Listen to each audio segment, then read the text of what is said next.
Alright, so the other day somebody asked me about floaters and learning how to do them. Again, I'm not that great of a rider, so probably shouldn't ask me. But since you did, here's kind of an idea of what I learned to start getting comfortable with the sensations and learning some of the steps in a little bit safer, easier to manage way. So I found a log somewhere about this size, but just roughly about as wide on top as my hand is, not very big. And I'll come in, and I originally by just coming up to the log, put my front tire on it, and just riding the bike right off of it. Then from there, as I got more comfortable with my tire placement, being able to put my tire exactly where I want it, and get comfortable with that sensation of riding on and riding off, then I started working on, as I was coming off, giving a little bit of gas and getting the bike to just kind of float off barely. As you get more and more comfortable, you can give more and more leg effort, let the bike lean more, and you'll get more and more turn out of it. So this is how I kind of learned the basics of them, and I'm still learning floaters. I'm still learning a lot of things, and hopefully, like everybody else, as I go more, my form will get better, and as you start working on this, your form will get better too. So here's a brief video of how I learned and show some examples of it. All right, guys, good luck. Start out, we're just gonna ride on and ride off.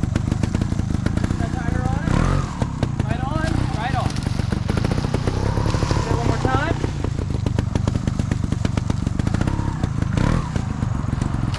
Just ride right off. So we'll start with that.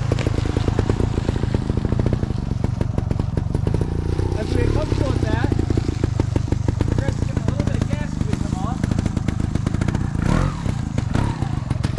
Just carry it a little way, set it right back down. You don't need to go big. Just get comfortable with the feeling of the bike swinging just a little bit and having a nice controlled placement with the front tire.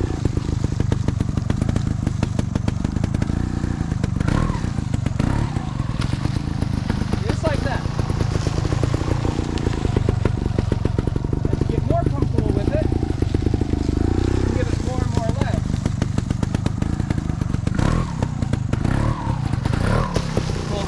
Further. Okay, so I wanted to go over this part and kind of dissect it a little bit and help you guys see what's going on. So we'll just watch it play through once.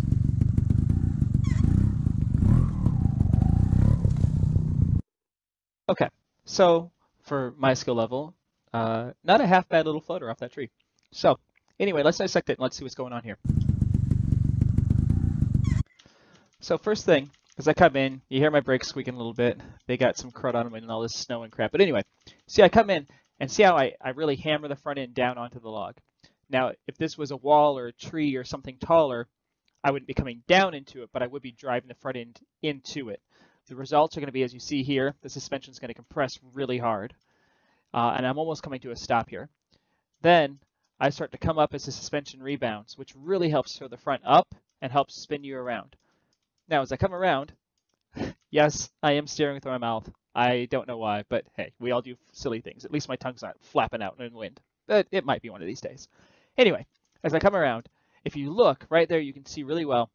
Over here, my inside leg is extended straight, and I'm driving into that inside peg to help the bike lean and turn. My outside leg is bent, taking pressure off that peg and allowing all the pressure to go into the inside peg. See, as I continue to come around, this outside leg stays bent. Pressure keeps going to that inside leg, helping the bike to pivot around. Now, right there, I kind of just let the clutch out just a little bit more to help just stabilize it and hold the float for just a second longer. Come back in now that I'm starting to fall. And as I'm starting to fall, I start putting pressure on this outside leg, relieving a little pressure on the inside leg, which allows the bike to start standing back upright. And then we land more or less level and continue on where we're going next.